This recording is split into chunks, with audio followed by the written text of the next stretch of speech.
other, especially the 626, represent. The same applies to the slide that talks to the statistics by district. As at the 7th of February 2021, you gave the names of different district municipalities. But right at the end, you also have the term other. And that term other has a high number of 3,971. What does the term other stands for, so that it can have a better meaning to that 3,971. And I just would like to know, in general, during the procurement of PPEs in all 9 provinces, there was corruption, widely reported corruption that happened in provinces. What mechanism has been put in place in the province to prevent any possible corruption during vaccination drive to take place? In some provinces, mortuaries have been severely under pressure. What has been the experience in your province specifically? And the last one, does the department have excess deaths? If yes, what is being done to ensure that every death is recorded accordingly? Can I ask the MEC to give us the contact that we can use specifically in terms of reporting urgent health-related matters, the ones that we need urgent, the simple reply. We don't have to wait for some days or months. And can it be not be an email address, preferably a cell phone number that has WhatsApp access, so that if we have supporting documentations to report the problem that we are facing with, we are able simply to forward the information to you. Thank you, Chairperson. The new list now is added on. After Honorable Imam Sheikh, there will be Honorable Dr. Jacobs, followed by Honorable Munyai, and then there will be Honorable Shengwa. The last one will be Honorable Van Staden. In that order, please, Honorable members. Start, Honorable Imam Sheikh. Thank you very much, House Chairperson. Chairperson, after my question, I'll be leaving to join the Chief Whips Forum and perhaps come back as soon as that meeting is over. Thank you very much for that presentation, although I think there's been a misunderstanding, because my understanding is that the presentation today will focus particularly on vaccine and the vaccine rollout. However, I think I'm going to deviate a little bit. I'd like you to give us an update on that new Kimberley hospital, which cost us almost 2 billion rand instead of 290 million rand, because not long ago, my understanding was that that hospital was still half utilized, and there was a problem there. There's been a lot of corruption in the Northern Cape. There were, I think, 6 health officials were arrested for about 10 million rand fraud, and there was another 500 million rand fraud in the health department in terms of contracts. Could you perhaps give us an update on that? Could you tell us about your funding for the rollout of these vaccines? Given the high levels of corruption, what measures have you put in place, sorry, to try and avoid that? Very importantly, I think you know the issue of vaccines, and I think the Honorable Chairperson rightfully pointed that out in terms of time frame, in terms of refrigeration, and that kind of thing. Could you perhaps tell us, but I think you need to be more specific, what measures you put into, being a very rural province, what exact measures have you put in the different parts of that particular province to be effectively able to roll this vaccines out timeously, considering the fact that there are time spans in terms of refrigeration, and from when you receive it to the time you must distribute it. Have you got those different facilities in the different parts of the province prepared and ready to receive them? Have you contracted to any distributors? Who are they that are going to distribute them from one point to the other point? And I think the other very important question, and I think my colleagues have asked, is have you got the necessary healthcare workers trained on the ground to be able to perform these duties, given the fact that Northern Cape appears to be a province that has a serious challenge with funds and healthcare workers. You've lost a lot of medical officers, I think about 34 during the period of COVID-19. There's been protest action, there's been a lot of promises to correct them. You have not done that. Could you perhaps give us an update here? I'll stop there, but I might leave you to go to the Chief Whip's meeting. Thank you. Please do come back at least after 11 if you are trying to hear. We need to be educated by the questions that you pose to the minister. Thank you. Next one, Honorable Dr. Kenny Jacobs. Thank you, Chairperson. I was going to name myself, but thank you for doing that. I have switched on my camera, but I'm going to switch the camera off because I'm also struggling with the network this morning. I want to speak on at least 3 or 4 issues, HOD and MEC. And it's based on a few things. One is your cost and your legacy projects. And number 2 would be on your plans for the vaccine rollout. And number 3 would be your training of your vaccinators. So that is also aligned with the vaccination rollout plan. Now, we've seen that you have spent over 500 million rand in preparation for the COVID challenge, which we applaud, and we're very grateful that you were able to do all of that. We've noticed that you've spent your money on beds, ICU beds, especially clinical 424 new clinical professionals having been employed. But we also hear that some of the members are asking about donations and what else could have been done with any other donations which were received, and how best could you still have prepared, or how better could you have prepared for this COVID infection, and also in terms of your preparations for a possible resurgence and a possible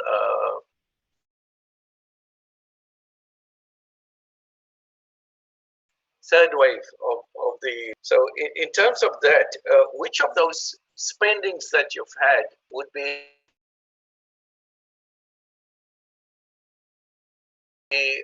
permanent? Which of those would be legacy projects for your province? We see that I'm certain you would have spent more money in terms of your investments on the health projects within the province.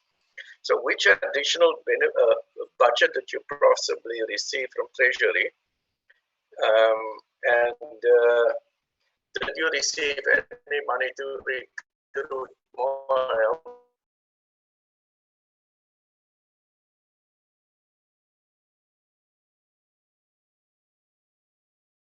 healthcare workers to the province, as we know they go to your province? And then on, we note that you have mentioned the sites. I would like to ask you more. You mentioned in another document that you're training 245 healthcare workers for the vaccination rollout. And how is that to be achieved? And then in terms of security and tracking, I think we should be mindful that theft and hijacking of vehicles and of the vaccines themselves pose a huge risk to South Africa, especially in provinces as vast as yours, that protect those vaccines so that we also make certain we do not end up with falsification of vaccines, the use of disposed vials, etc. So your management in terms of that process and your management of a large number of people who we will be using disposables for. And then theft and private sales, we have noticed some people already advertising sales and what your program is with regards to that. And then for your data management, statement, and I've seen one of the members have raised this already in terms of the ICT, that when your healthcare workers are trained, what are the platforms you're going to use to make certain that we get the correct data? It's going to be absolutely vital that we are certain that what is captured on the system in terms of the people who are vaccinated, that it is a true reflection, and they should be able to call those people back for their follow-up doses. If you could please give some explanations around that. Thank you very much.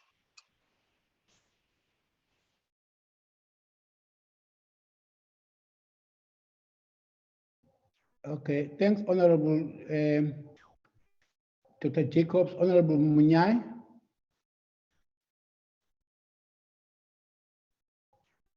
Honorable Munyai seems to have disappeared from the platform here. We'll come back to him when he's back. Honorable Shengwa. Thank you, Chairperson. Let me greet our members and the Northern Cape MEC and his team.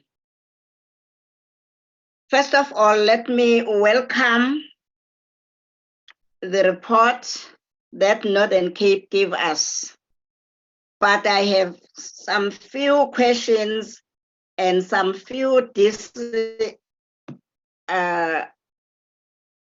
disappointment.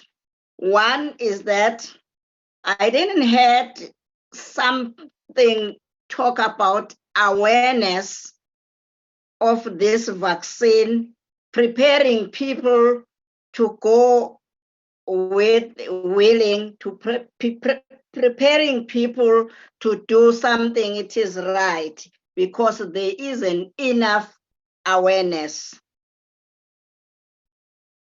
On page 7 and 8, that sounds good and well, but somebody can ask that in light of that potential MEC, and you prepared, did you prepare for the third wave? Is there a current bed capacity adequate? And what plans are in place to ensure it means additional demands? Because there are additional demands. We did not go out for, we did not escape in the second wave. There are demands. Are there adequate beds in place? Are there plans in place to ensure that these demands are overcome? Furthermore, the presentation of the staff, doctors, nurses, medical technology, yes, including the Cuban brigade, have been stationed in the province. What could ask, how long will they be stationed, and what are the terms and conditions for their services, this Cuban brigade? Lastly, has the existing medical infrastructure been sufficient to meet the demands? Thank you. Honorable Van Staden. Thank you, Chairperson, for allowing me to come in on such a late stage this morning. I appreciate it very much. Honorable MEC, good morning. Welcome to us. It's nice to see you for this first time. I'm member Van Staden. I'm a member from the Freedom Front Plus. I have just one question for you. It's actually two, and this is the following. Last week, some of the healthcare workers laid down some tools at the Harry City Hospital in Appington due to the fact that they said they are overworked and there are not enough healthcare workers to help in the task against COVID. And I think at last week it was reported that there's only 36 doctors or healthcare workers at that hospital. I just want to know from the MEC, what plans have you in place to assure, to see to it that the provincial hospitals across your province and the clinics will be, you will put adequate number of healthcare workers in place there to see to it that this sort of strike don't happen again. And what plans have you in place to eradicate this problem and to see to it that it will never happen again in future? I think we, at this stage, in the middle of this pandemic, we can't afford to see anything like this happen, and we need every bit of help we can get to get through this pandemic. And then I just want to know on the second one, and this will be the last one, can we get a report from your department on the availability of oxygen in all your hospitals and clinics and the bed capacity? Thank you, Chairperson. Yes, okay. Thank you very much, honorable members. MEC and your HOD, Dr. Tace must actually start by, at least, even if it means sharing with us 3 or 4 slides. All honorable members, our expectation was that you will go a bit more on the logistics of your preparations for the rollout. Look, the issue of whether AstraZeneca or J&J will be clarified by the minister, but it's neither here nor there. You need to be ready on the ground and be able to tell us how ready are you. The members did ask that. Maybe start from, I'm glad you are bringing that up now. Yeah, Dr. Dace, you are sharp there, because I was going to fight with you if I didn't see that now. Let's keep them, then they'll start. This is part of answering the questions, and therefore we'll continue with it. I would have expected this, Dr. Dace, to have been part of your main presentation, but nevertheless, go ahead, sir. We need this. Thank you.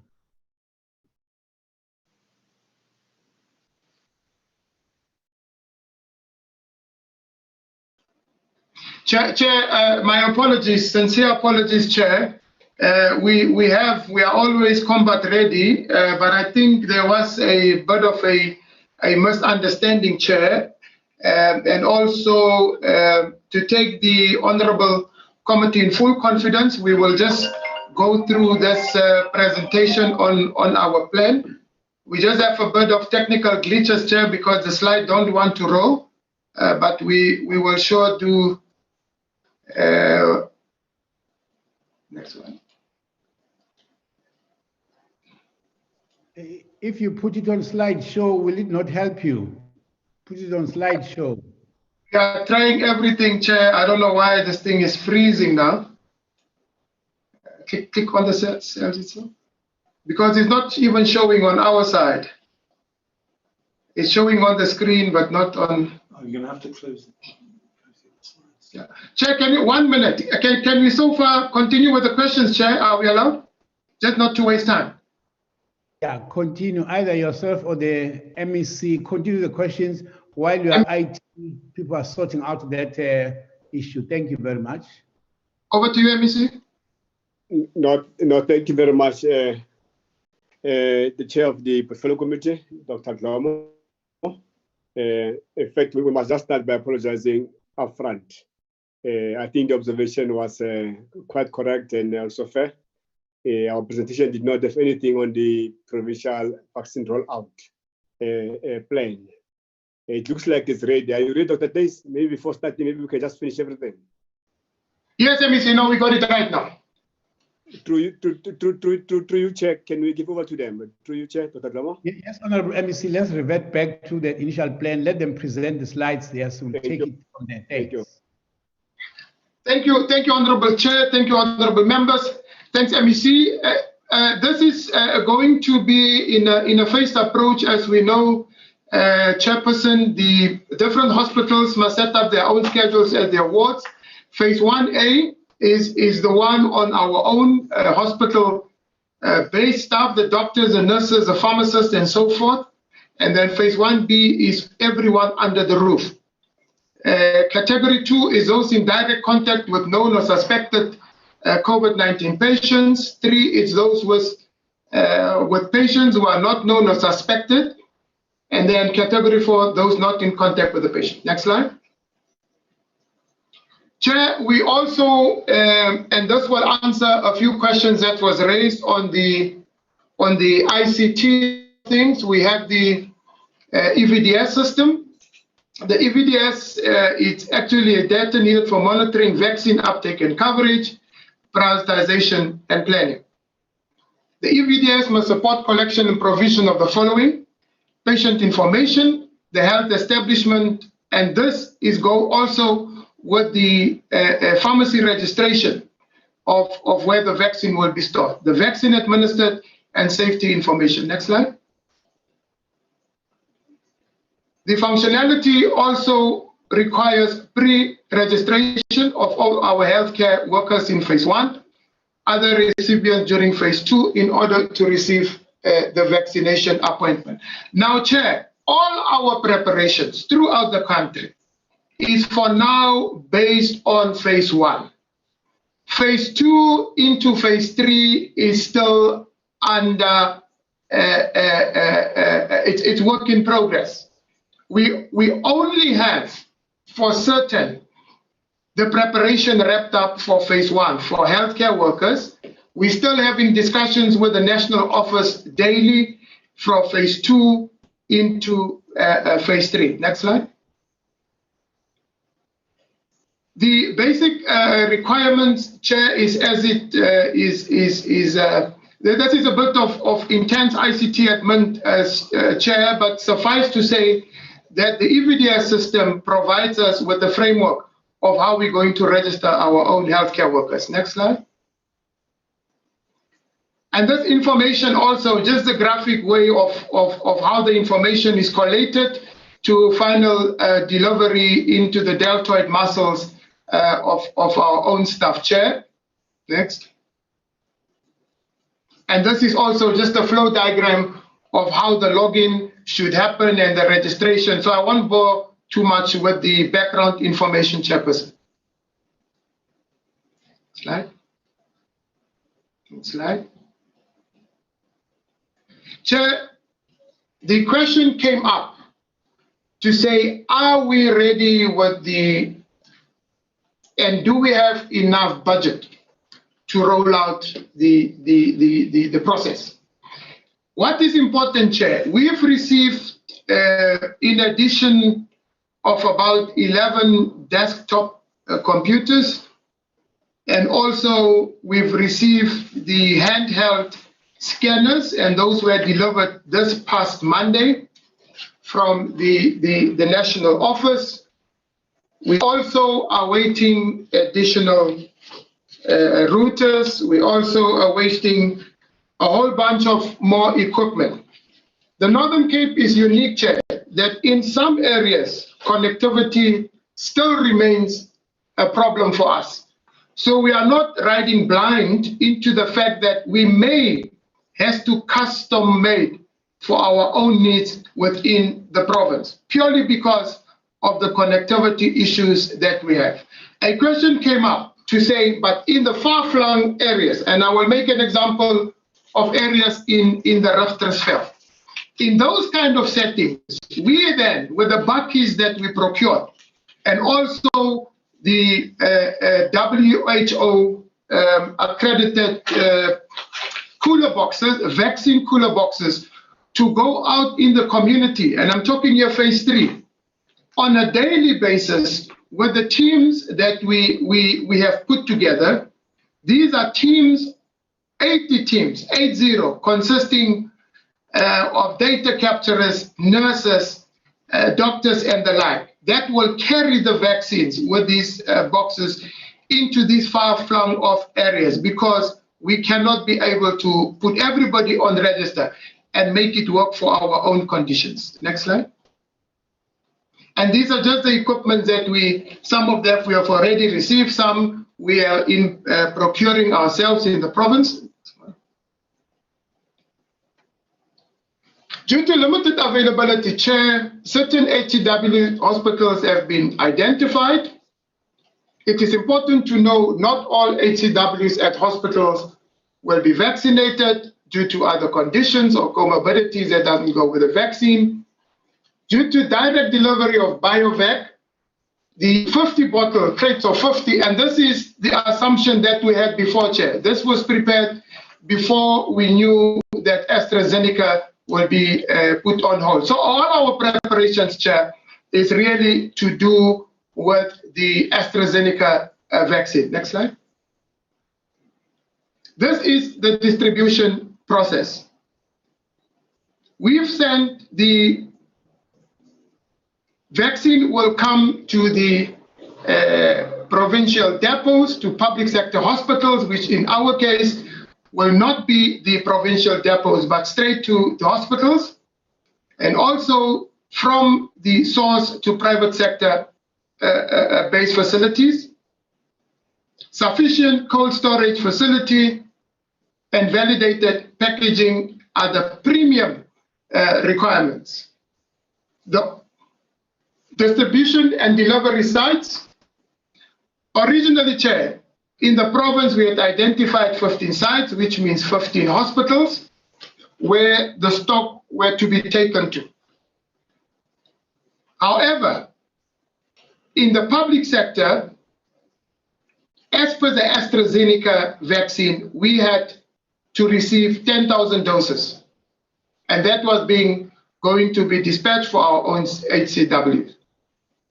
For the private sector, it was going to be 4,000 doses. For us in the province, we also requested to prioritize districts and hospitals where deliveries had to be made. Next slide.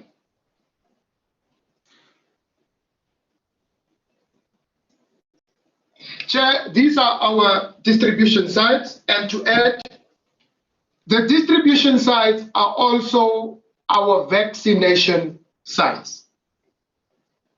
Like I said earlier on, for phase 1, we are going to use our own nurses to vaccinate under roof staff, Chair. So in Namakwa, we have Dr. Abraham Ieso Hospital and also Dr. Van Niekerk Hospital in Springbok. In the Uppington area or in ZFM, it's Kakamas Hospital, Postmasburg Hospital, and Keimus Hospital. Pixley, we have the R Hospital, and the R will feature into cover Colesberg, to cover Richmond, to cover Priska, and the outlying areas within about 100, 120 kilometers. In Francis Bar, we have our logistics center also as a slide. So in all these facilities, Chair, we are going to have the inoculations happening. And to go further, Chair, it's Hartwater Hospital, Jan Kempdorp, Warrenton, Galeshewe Day, Prof. Z.K. Matthews in Buckley West, for example, and then our only tertiary hospital, Robert Mangaliso Sobukwe Hospital. Now, in all these facilities that we have identified, we do have vaccine fridges, or we do have medical fridges where the vaccine will be stored adequately and where the vaccine will be stored for optimum kind of conditions. And if you see on the extreme right, Chair, those are the responsible pharmacists to ensure that the cold chain is maintained, that no virus, as per the AstraZeneca preparation, that no virus goes to waste or no virus comes under a lowered temperature requirement. That Dr. Days, no vaccine, not no virus, no vaccine. Sorry, Chair. I know you're a doctor, Chairperson. Sorry. That the conditions of the vaccine is then maintained so that we can ensure cold chain continuation. Next slide. Chair, these are our time frames. And again, I want to emphasize, Chair, all this preparation was having the AstraZeneca vaccine in mind. The primary vaccination site for all phases have been identified throughout the province. From these vaccination sites, outreach sites have been identified by hospital managers. And the example I gave of Namakwa, the Riftersveld, for example, where the outreach will happen from the central places at the hospital in Springbok, for example. So the launch or kickoffs, we were going to have started today, Chair, Wednesday the 10th, with the leadership taking the front line to deal with vaccine hesitancy. I think that has come up from the honorable members as a question as well. The MEC, the Premier, and the Cabinet we were going to vaccinate them this morning at 9. And then the next launch of the rollout would have been this Friday at Dr. Harris Urti Hospital. And then the rest of the sites would have been Monday, next week, Monday from the 15th onwards. Next slide. Chair, these are just the finer granular information on the 50s per pack that we have prepared. We can jump the slide. And this is how the packaging of the AstraZeneca was, Chair, because it comes in 500 doses, one box. So each a vial would then be able to inject 8 to 10 people, Chair. This is just a graphic representation. So these also, Chair, the delivery of the crates, as in the previous slide, was really based on the AstraZeneca. This has since now changed. We have to now await the new national rollout numbers to now refine our preparation as it pertains to the vaccine vials. These are the IT issue. We have a director who's responsible for IT to make sure all the registration issues on the EVDS, and where we don't have direct coverage, how we can improvise as a province to ensure that the rest of the population within the borders of the Northern Cape is then vaccinated. But for all the centers, we have full coverage and good network for the staff to then register on EVDS. Next slide. Chair, I think that is in brief our rollout plan for the province. We can take questions or we can go directly to the question that has been asked. Thank you.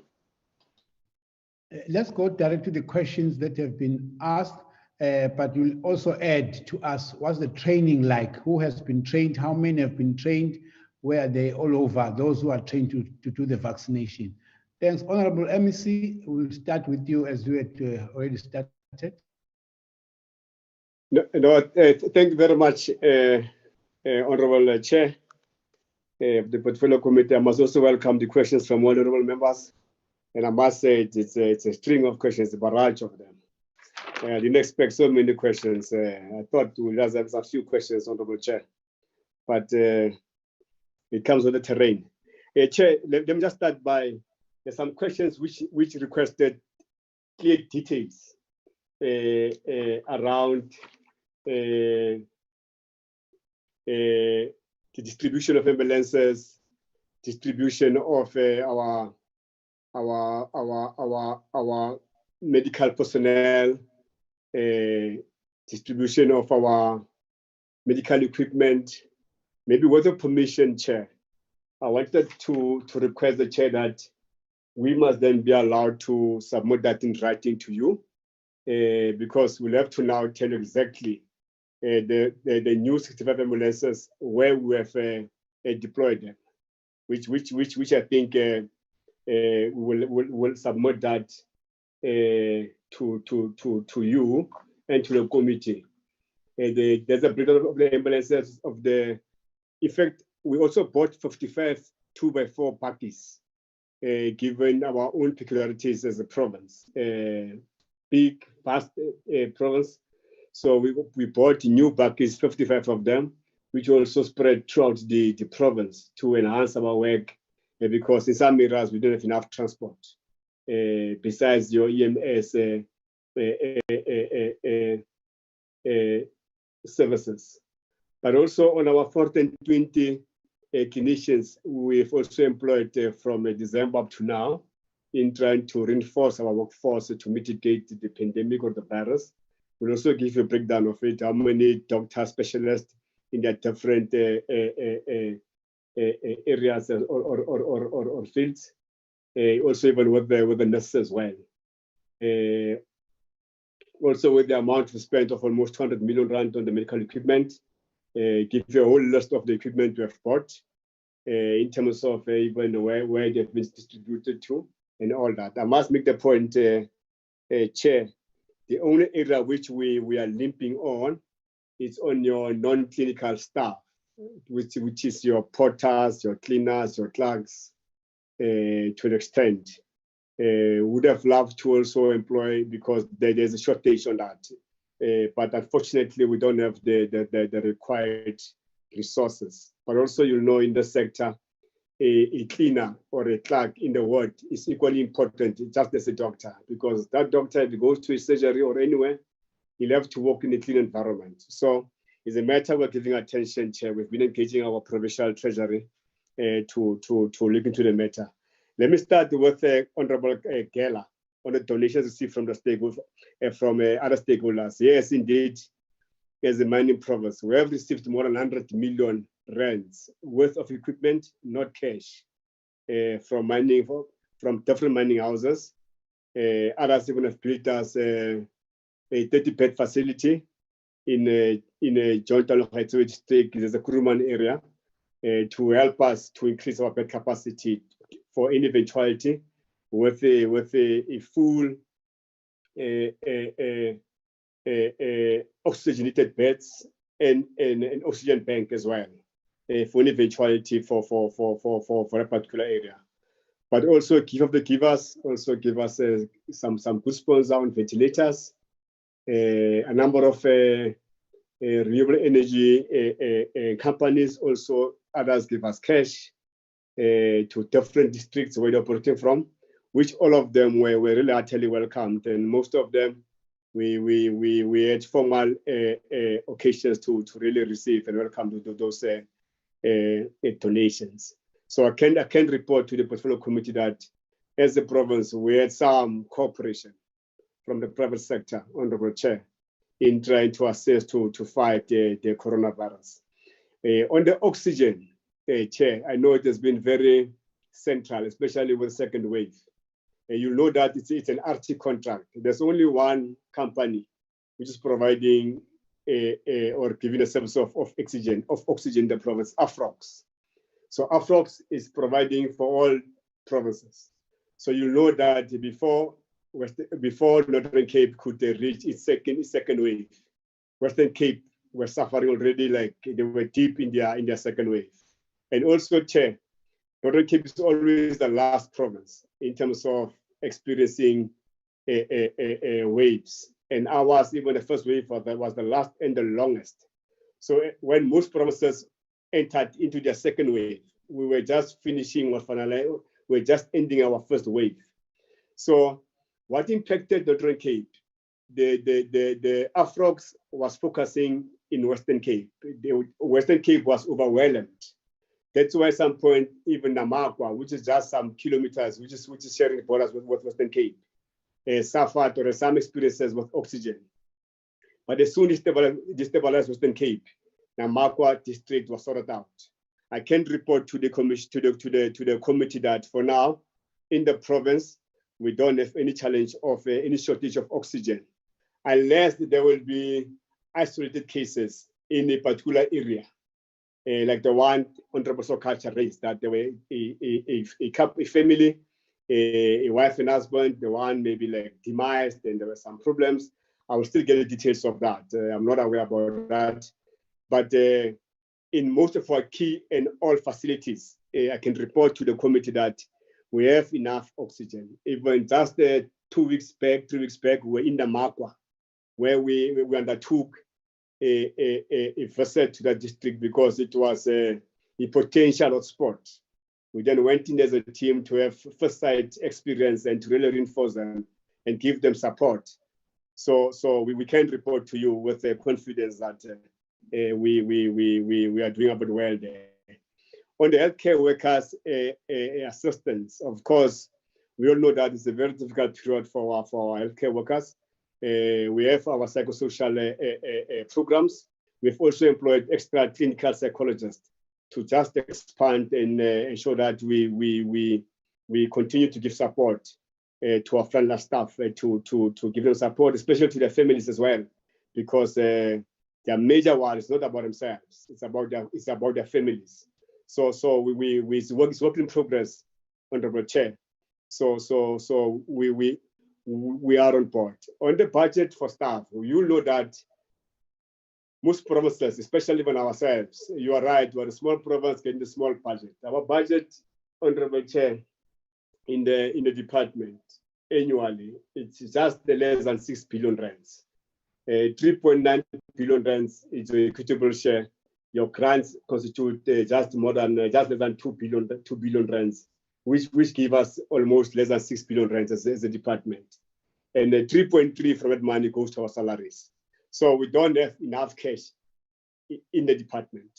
So when the cuts were introduced, they were very deep for the department, which really in a way affected adversely the work in the department. That's why you could see the sporadic picketing with some doctors in Uppington, in the RMSH hospital in Kimberley, but we could intervene through the Office of the Premier and through Treasury. That's why we could renew all the contracts of ComServes before January. We could really intervene smoothly on that. Even in Uppington, Mr. Honorable Van Staden, it was just an irritation on some doctors which their contracts were not renewed. We have renewed that contract 2 weeks back. All those doctors are back in the institution there in Resurte, and things are running smoothly. I must also dispel this notion that there are right through uprisings in our facilities. It's not a fact. It's not a fact. We only had two picketing in RMSH last November, December last year, and now in Uppington from doctors, because they were saying that they can't continue if we don't reinforce the number of medical officers, which as a province we have done. And we've also even employed a number of specialists with the support of the Premier and our Treasury in the province.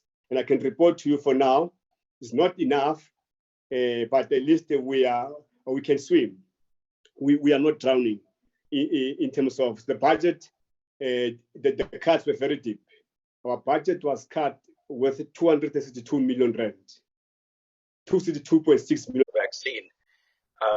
We appreciate the prompt and quick response of the Ministry and also the National Department of Health to the news that the AstraZeneca vaccine will not be having the efficacy that we were thinking it would have, especially in the mild to moderate disease.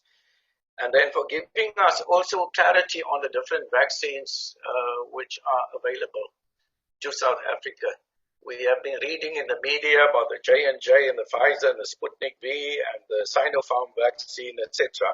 And it's always very good to actually get the real information for the person who is in charge of all of these things. I just want to speak about the J&J vaccine, and from having studied this a little bit and looking at the ensemble studies which they have done, which were of course the 3 phases 1, 2, and 3. It's very important to note that they have divided their phase 2 into 2 groups, those aged 18 to 59 and those grouped aged 60 plus, and then also having grouped people according to having diseases or certain diseases and those having no diseases at all, and then having put them into those categories. And safe to say that the results bode very well for South Africa. We are very pleased that you have moved so far as to be able to secure those vaccines for us. We are very keen to hear when this will be rolled out, especially for our healthcare workers. We'll probably be hearing maybe from the presentation, the changed process with regards to the rollout and what the plans of the department would be. As far as the Sputnik V and the Sinopharm, we note that for the Sputnik vaccine, there is still a process of evaluation studies and discussions with the manufacturers, but we also hear that the Sinopharm, the Chinese vaccine, we've had some offers from them. And hopefully we'll be able to hear some answers as to where that process is in terms of the offer that was made. We understand that price is of extreme importance because we have so many people who need to be vaccinated, and that we know that we need to be mindful of costs. And there are also the hidden costs of disposables and other costs in terms of security, transport, cold chain management, data collection, etc. So when we talk about costs, I know we're also not just talking of the cost of the vaccine itself, but really I'm just having comments mostly. And one question, and that question would be, what would really be that rollout plan? How far is the preparation with being able to tell us when we will be starting with the process of vaccinating our healthcare workers and then going into our second phase and third phase of vaccinations? Thank you. Honorable Wilson, followed by Honorable Van Staden. Thank you, Chairperson, and welcome again, Minister. I think it's been a very, very trying couple of days for a lot of us, trying to field an awful lot of questions with regards to what has unfolded. My questions are as follows.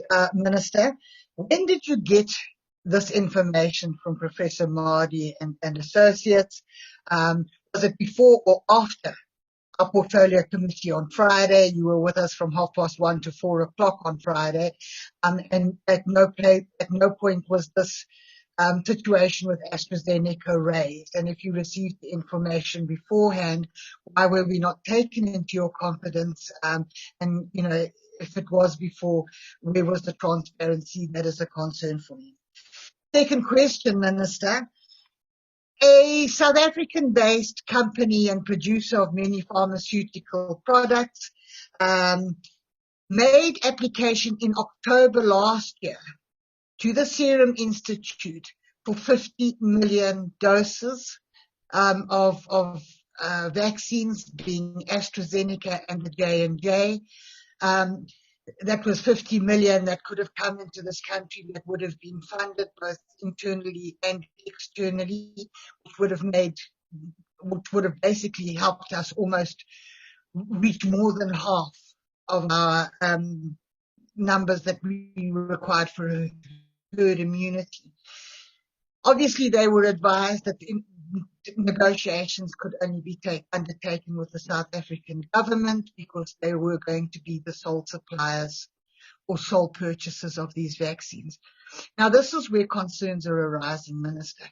We could have had 50 million doses in South Africa by November or December last year of AstraZeneca and Johnson & Johnson, way ahead of the delivery of those vaccines by the South African government. We need to know, Minister, why. I mean, AstraZeneca and Johnson & Johnson, straight out of the Serum Institute, could have been here. Those people have been trying to get hold of you, Minister. They've been trying to get hold of the staff. They've spoken to your chief of staff. They've spoken to I don't know how many people to see what they could do to get the ball rolling on this. And this is a very concerning entity. And this is one of the struggles we have when it comes to the government being purchasers only. This is a pharmaceutical company. It does a lot in oncology, and in fact is establishing an oncology hospital in Johannesburg, and yet they have been denied this right. And that, to me, is very frustrating, because we would have been 3-4 months ahead of the curve had we been able to get this earlier. And can the Minister just advise we're going to continue with the AstraZeneca, but are now going to start with the Johnson & Johnson as well. Can you tell me how much Johnson & Johnson is coming in? When it's likely to actually land, and when you say we're going to start, hopefully, the rollouts next week. We are now sitting at a crisis point, Minister. We are going to go into the third wave. I don't think anybody doubts that. And we need to know, and I'm talking about the bridging stock that you've asked for, when exactly, how much exactly, and how many people we are going to be able to save with this. Thank you. Meneer Van Staden, en followed by Dr. Tembekwayo. Dankie, voorsitter. Ek waardeer die geleentheid. Good morning, Honourable Minister. Honourable Minister, on the AstraZeneca issue, my question on this is, if the government had the related discussions last year in time to get a vaccine for South Africa, and with the outbreak of a new variant, I think it was in the end of November, beginning December, could the necessary tests not have been conducted before the procurement of AstraZeneca and the spending of 120 million rand for 1.5 million doses? Could this whole matter, which has happened now, not have been prevented in time, to see to it that we're not getting into the situation we are currently in? That's on the AstraZeneca. On Johnson & Johnson, I just have 6 questions, Honourable Minister, not 14, 15 like Friday. Will the Johnson & Johnson vaccine be effective against the 501Y.V2 variant of the virus? I see you said that this morning that the efficacy rate of the Johnson & Johnson vaccine is 57% against the variant, and prevention hospitalization is 85%. Will this 57% be enough? And I also want to know, how far are you in the procurement process of a Johnson & Johnson vaccine? I see you also said this morning that you're going to start the rollout with that as early as next week. On that, have the necessary tests been conducted on Johnson & Johnson, Pfizer, Sputnik, Sinopharm, and Moderna? And what is the result of each of these vaccines, that we don't have the same, getting to the same point of problems we are currently at with the current one? Fourth question is, right, you said the rollout of Johnson & Johnson will start next week. Will the AstraZeneca vaccine be returned to the supplier, in this case the Serum Institute of India? And will South Africa be refunded the 120 million rand we have paid for 1.5 million doses before the expiry date, of course? And will the remaining 500,000 doses that has already been ordered be cancelled from the Serum Institute in India? And in the light of the recent developments with the vaccines, will government roll out a program again to stretch the importance of the adherence to health protocols? I'm asking this question because at this stage, the vaccine will not be rolled out in time throughout the country as already planned. And the last question is, what is the new timelines regarding the rollout of the vaccine to all South Africans, and how will each province be affected by this? Thank you, Honourable Chair. Thank you, Chairperson. The Minister, I just want to find out. Chairperson, can I continue? Yes, ma'am, you can continue to the Tembeka. You'll be followed by Honourable. Yes, I just want to find out from the Minister to say the clinical trials against the vaccine, the AstraZeneca, were done before their arrival, and yet the President and the Minister continued with the procurement and made sure that the very same vaccine arrives in South Africa with very much high cost. How much in actual fact was paid here?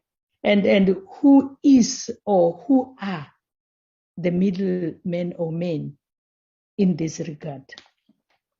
Second question, there is a third wave anticipated as you continuously announce to the public to say there's a third wave coming, is anticipated. So my question is, what is your measures in connection with the distribution of vaccines in this regard? Say whatever we have procured, the efficacy rate thereof is still yielding the very same problematic result. Neutralization on different levels in regards to dominant variant in SA. If the minister can just explain what that then particularly means, so we are also aware in relation to how we receive this information and what we recommend to the minister. Number 5, there was an impression made by the NDOH that only AstraZeneca efficacy on dominant variant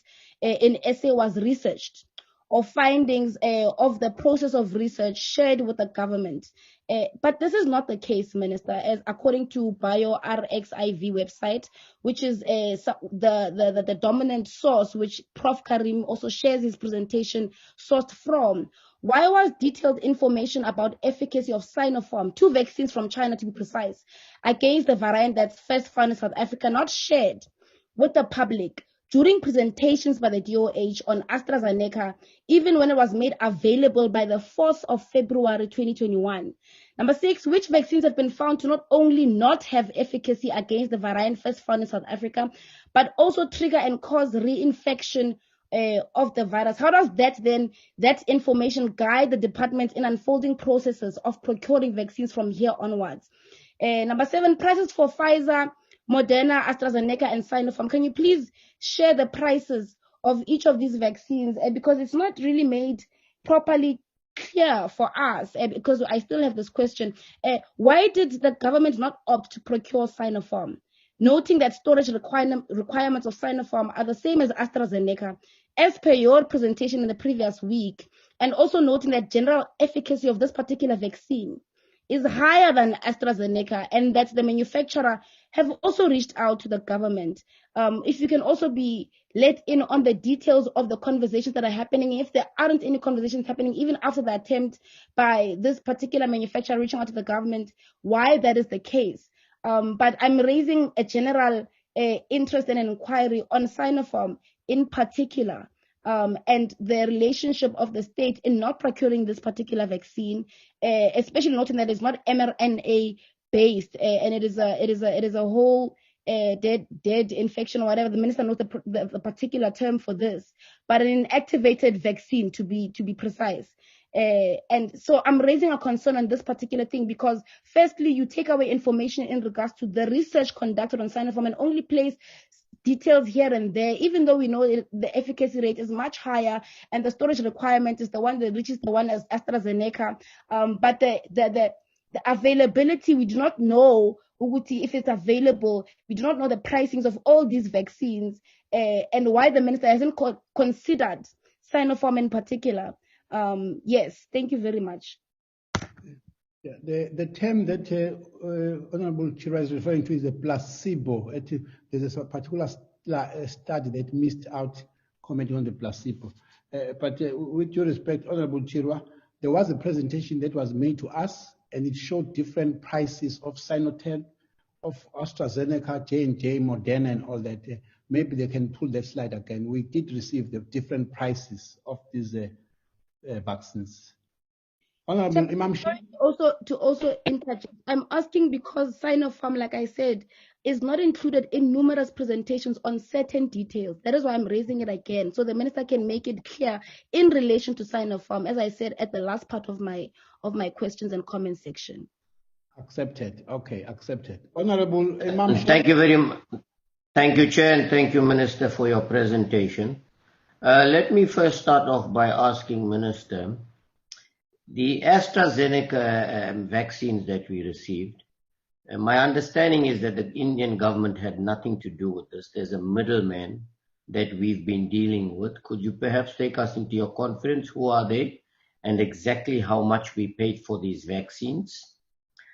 Secondly, the issue is, now I heard you saying earlier on today, Minister, that in terms of rolling out these vaccines, and I might have misunderstood you, that you might be able to use 2 different vaccines. In other words, you may use 1 dose of one vaccine and another one of another vaccine. I might be wrong, but if that is the case, could you then tell us how would you be able to monitor and do oversight and look at the issues of effectiveness and side effects and things if they're going to use different vaccines on a particular person in 2 different doses?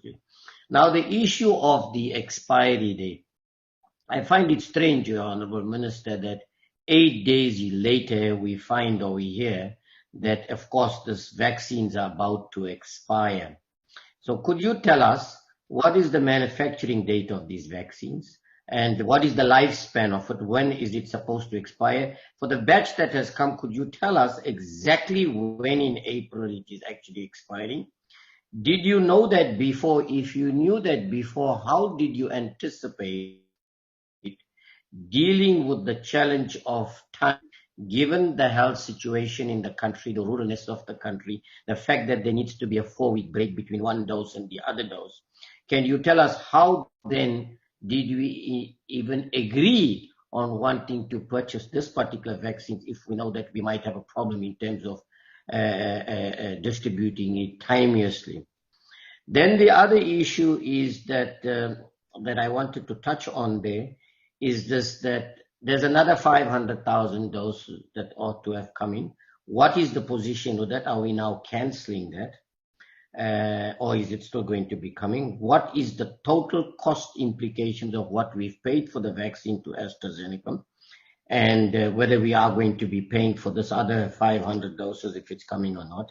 Now, initially, I'm very concerned about whether SEPRA is an effective body doing the registration or whether it's a toothless body.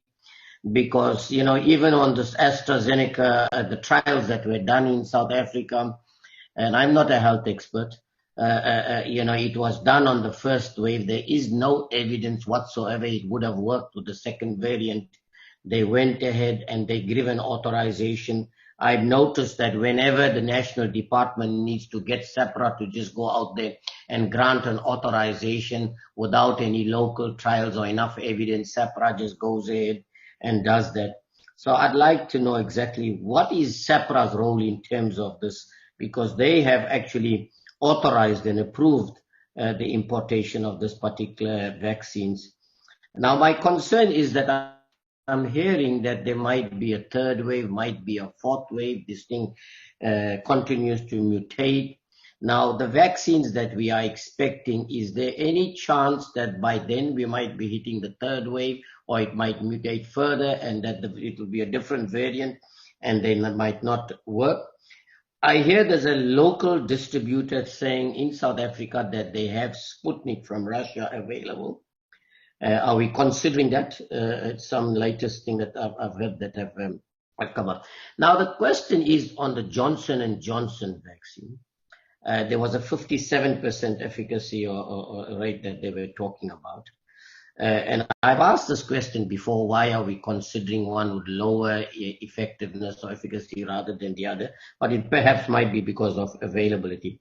Now, if Johnson & Johnson are able to give you this at such short notice, then why had it not been considered prior to AstraZeneca based on the fact that Johnson & Johnson had a greater efficacy rate? I'll stop there for now, Chair. Thank you very much. Honorable Kela, is Honorable Kwahube back? Oh, yes. Honorable Kela, then Kwahube. Thank you very much, Chairperson. Let me also welcome the presentation done by the Minister. We really appreciate it, Minister. And also the briefing that you did this morning to outline and also to explain to the public what happened and also what is going to be happening in terms of the vaccine, and to be transparent in the public. Thank you very much, Minister. We really appreciate that. That is the good leadership to act immediately, that you have shown people of South Africa, that you are not hiding anything, you are transparent. We really appreciate that. Coming to my questions, Minister, my first question is that what are the results of the J&J vaccine trial? Are these vaccines safe, of good quality, and effective for the variant in South Africa? My second question, when can we expect a final rollout plan? Will this rollout plan still follow the planned phases as described before? Those are my questions to you, Minister, and thank you very much for availing yourself to the Portfolio Committee to come and explain and clarify us as Portfolio Committee. Thank you very much. Honorable Kwahube. Yes, Chairperson. Sorry, I've just been really struggling with my internet connection, load shedding.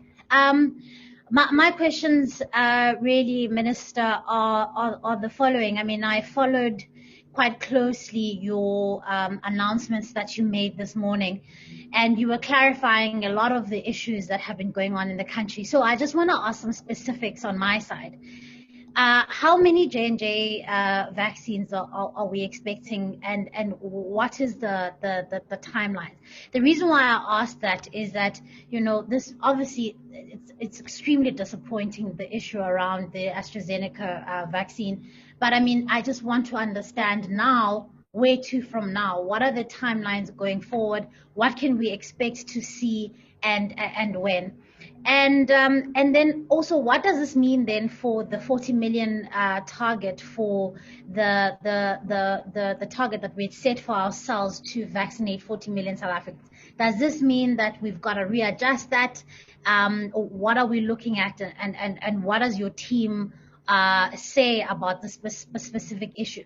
Minister, the other thing that is really bothering me, and I think perhaps this is something that hasn't been quite explained, this issue around the expiry date. I know you spoke about it, but perhaps you can explain it a little bit further about how we ended up here. And even though you've said that the team is going to come back to you about exactly what's going to happen now in order to make sure this is not wasteful expenditure, but you know, how did we end up here? And I mean, what does the Serum Institute of India say about this specific thing? And then lastly, where are we with the SAPRA applications for the other vaccines? And then I'll be covered. Thank you very much, Chairperson. Thanks for your patience. Okay, thank you very much. Honorable Minister, just one from my side. Finally, Honorable Kwahube, if we can really, I liked what you said in the morning, that the expiry date does not mean no more use of this vaccine, or we are now thrown out into a situation of disarray in terms of that. That part is very important. But one from my side, I was listening to a national radio this morning, and I was concerned that a particular institution represented by someone who's coming in from not very far from working with government is actually is almost saying, we think we are almost like shunning Sinopharm, Sputnik, and the Cuban vaccines. Maybe we have not been hearing much of that. I have a different view. I don't think you are, but as long as the communication is not very clear, everybody out there would think that you are more leaning towards a particular group of countries, and you are not actually paying any attention to other countries. If you can start there, Minister, and you are correct, you may, as you are pressed with time, leave your DG and play the rest of the team to continue answering questions. Members of the committee have indicated that some of them will make a follow-up, but I've really requested that when the minister finishes and he hands over to his officials, if he can be allowed to leave, and the officials will then take over the rest of the questions and other follow-up questions. Thanks. Minister, it's your chance now.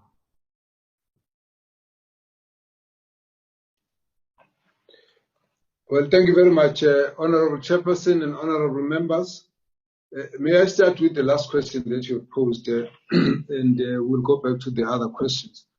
I think it would be disingenuous for anyone to suggest that we are choosing some countries and not choosing and ignoring other countries. This discussion that we are going through is led by scientific evidence. And so where we sit, we go on the basis of how far we are with the particular vaccine. We did a while back indicate what kind of considerations we take into account when we have to choose vaccines. So the issue of shunning Sinopharm and Cuba and so on is untrue. And people, I think, who are raising that should actually just ask for details as to where things are. Now, we have in this portfolio committee reported about Sinopharm, and I would just suggest that we just get given space to go and get that presentation and bring it back. I don't have all of it here. So some of the details that are being asked for are not possible. However, let me just say this. The Cuba, a few weeks ago, did send us a letter that was indicating that they would request that there should be collaboration in relation to their own vaccine. And that matter has been referred to the Ministerial Advisory Committee. We had not had much information about it.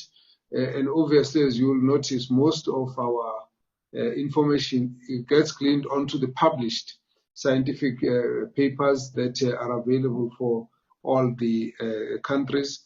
And so that process of discussing with Cuba will be picked up at that level. China, I indicated some time back, I actually had a virtual meeting with the new ambassador. They raised the issue of collaboration. We had agreed we'd work together and try and take that matter forward. And we picked up the issue again with China, and then they actually offered to donate some.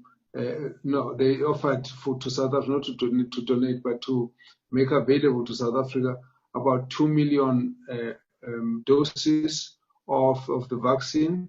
And in that process, we then said our team must discuss with them. In the one meeting, the DDG had reported that there were issues around the pricing that had to be discussed. So the first issue they had to discuss the pricing associated with it, but also they had to discuss the fact that at the time we're discussing, there were some results which were outstanding so far as the Sinopharm was concerned. And out of that process, some of the countries actually started reporting about it. So we had said that our team must deal with them. Since then, there's been a non-disclosure agreement signed, which allows us to get more detailed information from China, from Sinovac rather, and therefore we will continue to process that. Actually, the structure of the virus, the structure of the vaccine that they use is one that our team thought was actually a lot more stronger, in the sense that they were using the whole virus to be able to. Of course, this is not a live virus. This is all viruses that are not actively alive. So, but the structure of the body to allow the